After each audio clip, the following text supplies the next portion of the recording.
Focus on Ports, brought to you by Transnet National Ports Authority. Welcome back. You're still watching Focus on Ports. By the end of Transnet's 7-year capital expansion program, about 7 billion rand will have been spent on upgrading the Port of Durban, securing it as Southern Africa's largest container terminal.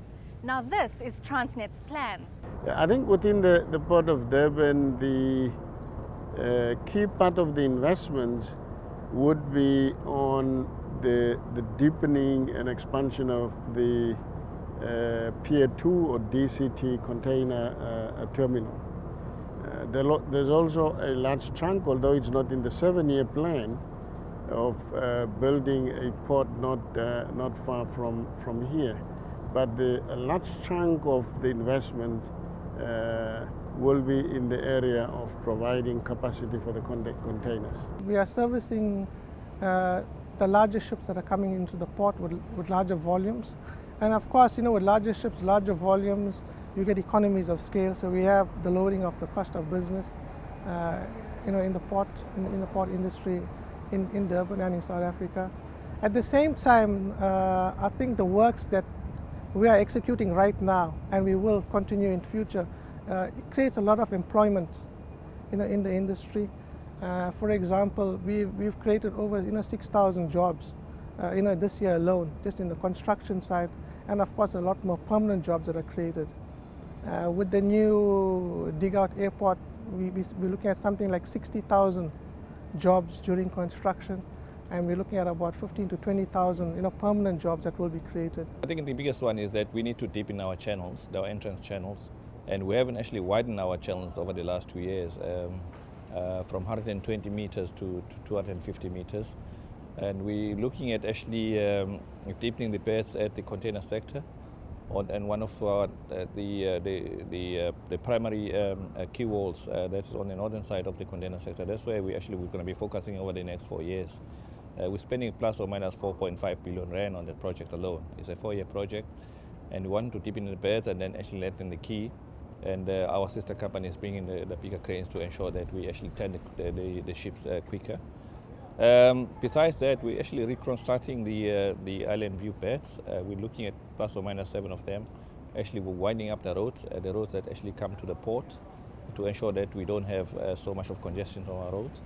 And there's lots of other projects. We're also even looking at creating a dig-out port, which is actually 20 kilometers south of Durban. Concern amongst residents of South Durban has been ignited by the proposed construction of the dig-out port. Desmond Dessar is an environmental activist and the founder of the South Durban Community Environmental Alliance. The organization represents the 285,000 residents in the area, including those that are going to be affected by Transnet's plan. Durban has shed 10,000 jobs since 1994 in the chemical and petrochemical industry. So there is no jobs being created. And the last 2 years, when the economic downturn went, this South Durban basin shed 17,000 jobs. So unemployment is high in this country. Unemployment is high in South Durban. People that are doing livelihoods now who are fishing for a living, I'm talking about rod and reel fishermen, are suddenly denied access to the Durban harbour. But what's more important is that if you've got a boat, you're allowed in the Durban harbour. You're not denied access. You can go and fish there and no one will interfere with you. Even now, as I talk to you, the fishermen have been, we've taken the case to the port regulator. They've been recognized as port fishers, as port users, right? That means you've got equal status to a businessman coming to the Durban harbour, to a boat, to a ship, whatever it is. You've got equal status, meaning that you've been recognized now. Transnet not once has spoken to anybody. Now they're on the verge of building the dugout port. The dugout port, there are 16 farmers of indentured labour there. They provide cheap fresh vegetables to all the surrounding markets in the area, like Bangladesh, in Chatsworth, Rajmahal. These are cheap, where poor people market. Those farmers, subsistence farmers, have been there over 20 years. They are products of forced removal. They were removed from other parts of Durban during the apartheid era. So you're going to remove them once again. Many of us are products of forced removals. And we've suffered from the pollution all these years. Suddenly you're going to add to that pollution. Transnet is bringing more chemical terminals, petrochemical terminals, and increasing the capacity of the oil refineries in South Durban, bringing in more containers, bringing in more trucks. But according to Transnet, everything they have planned will follow the proper legal procedures. In South Africa, we are subject to a very important piece of legislation, the National Environmental Management Act. In terms of that piece of legislation, there is what is known as an EIA process, an environmental impact assessment process. Now, when you're dealing with a port environment, it's obviously very close to the water's edge, and that specific piece of legislation, 100 meters from the high water mark, that piece of legislation kicks in, and we are then subject to the EIA process that I've mentioned. It's a comprehensive process, taking all the various aspects of the environment into account, from social, physical environment, the commercial environment. So what happens, and given the nature of the projects that we embark upon, they are of a significant nature, and as such the thresholds that are set in the Act for the EIA to be effective, they kick in respect of most projects. So we're then subject to following this process. What essentially happens is we, as part of that process, we involve independent parties who come in and run the EIA process. Part of that process is a public engagement. There's notices sent out to interested and affected parties. They then comment on the various aspects that I've mentioned, the social, the environmental aspects. That is then brought together by this independent party that's appointed to run the process. They then compile a report, which is then submitted to the environmental authorities, who then come back and advise us whether we've been successful with the EIA or not. A record of decision is what comes out of this process, and part of that record of decision are some qualifications which the environmental authorities could impose upon us. You need to do X, Y, and Z for this project to go ahead. So I think the point I'm making is that there is a whole process that is run before a development goes ahead, and that does involve the public at large, and it is run independently. So it's not something the Port Authority controls, it's an independent party, and the environmental authority ultimately makes the decision as to whether the project goes ahead. The market demand strategy promises to create about 200,000 jobs directly and indirectly. Transformation plays a key role in the strategy, and their transformation plan will be rolled out within all 8 Transnet ports in South Africa. Financially unable to further his education after finishing school, Rufus Lekala worked as a taxi driver. Till one day in 1995, he got an opportunity to join Transnet. Now serving as Chief Harbour Master, Lekala advises the 8 Harbour Masters in matters relating to maritime safety. I think we were the guinea pig. I think from the maritime point of view, we are the people that actually broke the ice in the maritime, because we were the test case.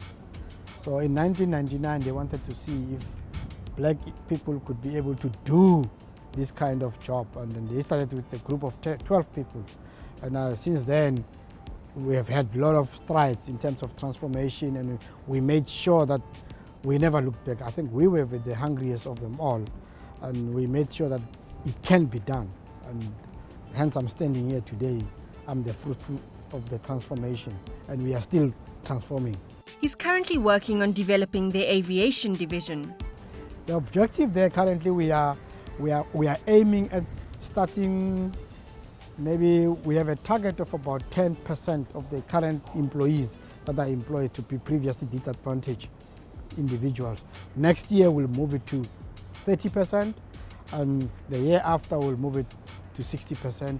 And we have a 5-year rolling plan where in 5 years we want to see the entire department being mixed of 50-50, like your previously disadvantaged and everybody. It will represent all the South African people. In the port of Durban, there is no port that employs ladies. We've got 18 female tug masters. We've got 5 female pilots in this port. And it's a transformation of disproportion. So more than 50% of the people that are our tug masters are ladies. So, and it shows us over the period of 12 years that this is doable. And in terms of people of color, I would say almost 70% of the department is representing all the South African people in the maritime sector. So we want to replicate the same in the aviation to make sure that we have a balance. One of TNPA's proudest achievements occurred when the largest container ship to ever dock at a South African port was guided into the port of Durban by their very own female pilot, R21bln. The experience was amazing, yes. Being the first women here, like in South Africa, to bring such a big vessel for the first time, it was a big thing for me. And being trusted with such a huge responsibility of bringing such a big vessel, and it was huge because everyone was like looking at me, the media, everybody. So I had like the huge responsibility of bringing it. But the experience, it was amazing. The School of Ports is an in-house further education initiative developed by Transnet. The aim is to produce the specialized skills needed to efficiently run South Africa's ports to the highest global standards. The School of Ports is one of the vehicles that is producing people like ourselves. In the School of Ports, we've got different portfolios. We've got your low-skill training, which is your GPR, your VTS operators, but we have a hierarchy of training. You start with the base, your low-skilled people, your GPRs. Those who are excelling and shining, we will uplift them to become trainee tug masters.